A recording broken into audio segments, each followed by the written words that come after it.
Breaking news has just shattered the entertainment world.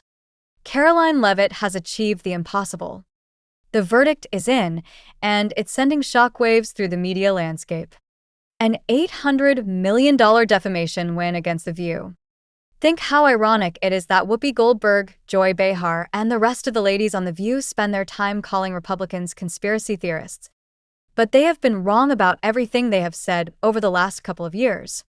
This unprecedented legal victory has left Whoopi Goldberg, Joy Behar, and Sunny Hostin completely devastated as their careers hang in the balance. What we're witnessing isn't just another celebrity lawsuit. It's a seismic shift in how accountability works in mainstream media. The question everyone's asking: how did a single guest transform a hostile interview into the biggest defamation payout in television history? Get ready for the inside story that nobody saw coming, a tale of calculated attacks, backstage plotting, and the woman who refused to be silenced. Don't forget to hit that subscribe button and ring the notification bell, because this story might forever change how you view your favorite talk shows. The confrontation began like most controversial moments on The View, with calculated smirks and thinly veiled contempt disguised as casual conversation. Reporting out there that is putting the onus on this White House for the increased cost of eggs. I would like to point out to each and every one of you that in 2024, when Joe Biden was in the Oval Office or upstairs in the residence sleeping, I'm not so sure. Egg prices increased 65% in this country. We also have seen the cost of everything, not just eggs. Bacon, groceries, gasoline have increased because of the inflationary policies of the last administration. As far as the egg shortage, what's also contributing to that is that the Biden administration and the Department of Agriculture directed the mass killing of more than 100 million chickens, which has led to a lack of chicken supply in this country, therefore a lack of egg supply, which is leading to the shortage. Karoline Leavitt walked onto that stage fully aware of what awaited her, a panel notorious for their treatment of conservative voices. She arrived impeccably dressed, her composure intact, prepared to discuss substantive issues like policy, national security, and political engagement among young voters.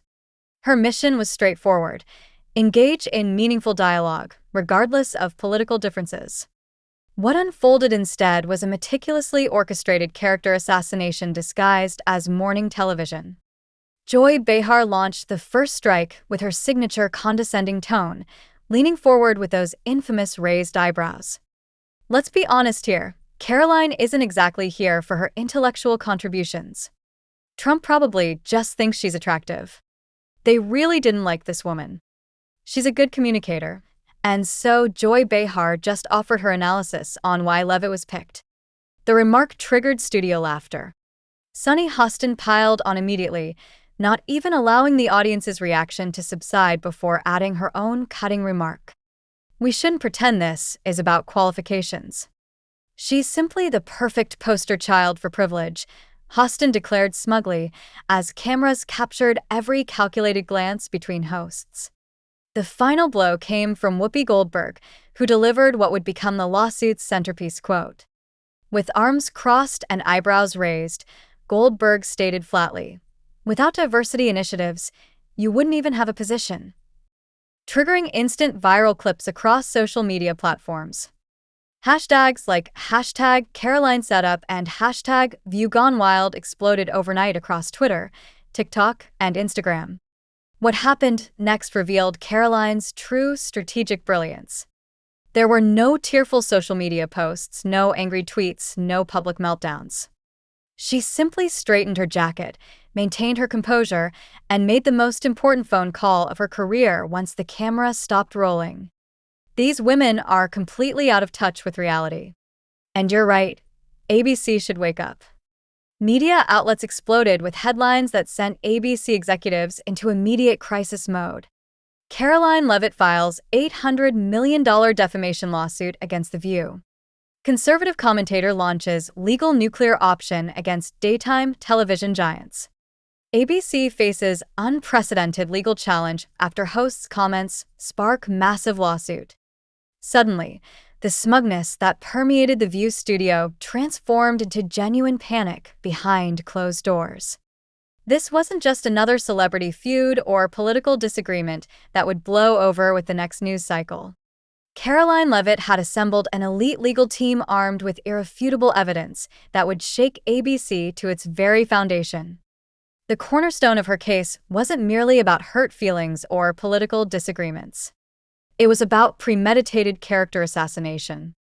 Her lawyers presented a devastating collection of evidence, including complete segment transcripts highlighting every word, unedited studio footage, and internal communications between producers. Most damning were the leaked Slack messages, where staff members actively plotted how to trigger Karoline on camera. The smoking gun emerged in production notes with explicit instructions. Let Joy open with the appearance comment. Whoopi will close with something particularly biting. That single document transformed what might have been dismissed as spontaneous banter into something far more sinister, a calculated plan to humiliate a guest. ABC executives immediately recognized the catastrophic potential of what was unfolding before them. Emergency meetings filled calendar blocks, crisis management firms were contacted, and public relations teams worked around the clock drafting statements. Meanwhile, Karoline Leavitt was no longer just another political commentator. She had become the woman who dared challenge the untouchable daytime empire. Behind the glamorous facade of the View's studio, unprecedented panic spread among people accustomed to speaking with absolute impunity.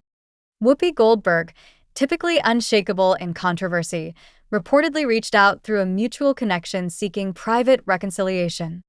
Can we talk about this privately? This doesn't need to escalate further, was the essence of her message. But the legal machinery was already in full motion. Joy Behar, known for her unapologetic attitude, allegedly attempted direct contact with Karoline's legal team, offering to draft a public statement of regret. Sunny Hostin, the panel's legal expert, recognized the gravity of their situation better than anyone else on the show. Sources claimed she consulted private attorneys separate from ABC's legal team, terrified about personal financial liability in the lawsuit. While The View's hosts scrambled for damage control, Karoline's legal strategy maintained relentless forward momentum. ABC's corporate headquarters transformed into crisis central, with daily emergency meetings discussing everything from settlement options to potential show cancellation. The unthinkable word cancellation first emerged during a late-night strategy session between network executives and their legal advisors. What began as whispered speculation quickly leaked to industry insiders, creating a secondary crisis for a show once considered untouchable. Karoline's team responded to settlement inquiries with a single statement that reverberated throughout entertainment media. Accountability cannot be negotiated. The courtroom spectacle attracted media attention, rivaling major awards ceremonies, with journalists fighting for limited seating. Karoline entered the proceedings with commanding presence, professional, composed, and laser-focused on the case at hand. The contrast couldn't have been more striking when The View's hosts arrived, looking visibly distressed and uncharacteristically subdued. Whoopi Goldberg, normally commanding and outspoken, sat silently behind dark sunglasses, physically withdrawn from her surroundings. Want to take this? So, you cannot be attractive and smart.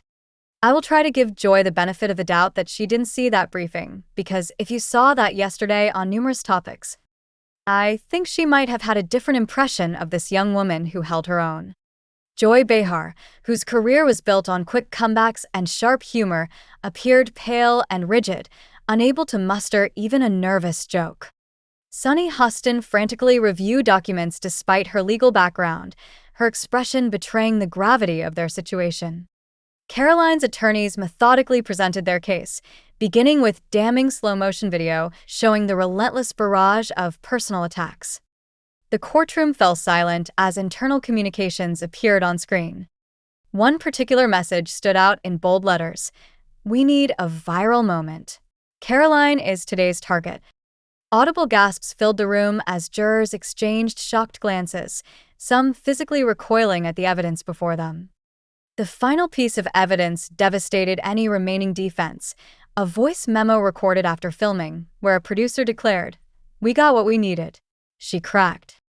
Throughout the presentation of evidence, Karoline maintained perfect composure while the View's hosts visibly crumbled under the weight of their exposed actions. When the moment of truth arrived, the courtroom was packed beyond capacity, with tension thick enough to touch. The jury foreperson stood, made eye contact with the judge, and delivered the words that would forever change television. On the count of defamation, we find the defendants liable. The $800 million damage award sent immediate shockwaves through not just ABC, but every media company in America. Social media platforms exploded with hashtags like #CarolineWins, #ViewOnTrial, and #MediaReckoning, trending simultaneously across platforms.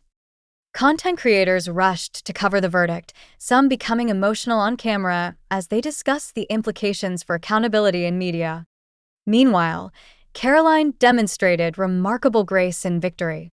No gloating, no vindictive statements, just quiet dignity as she exited the courthouse. The aftermath brought unprecedented chaos to ABC headquarters as major advertisers immediately suspended their relationships with The View. An internal memo later leaked, revealing executives' admission. "We underestimated this guest.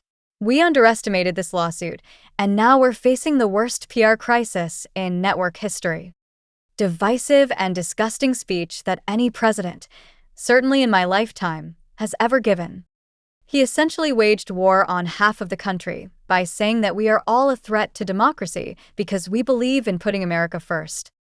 It's not radical to want to put your country and your own people first. Quite frankly, the show's hosts vanished from public view.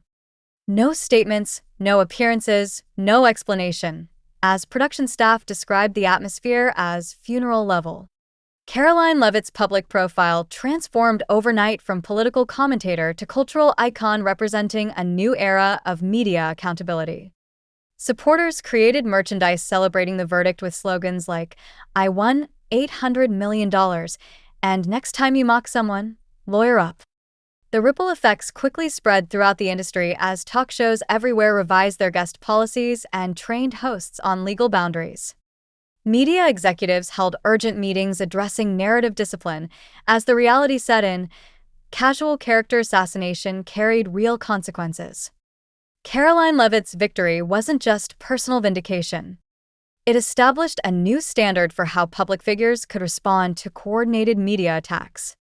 Her strategy of calm determination proved more powerful than any emotional outburst could have been.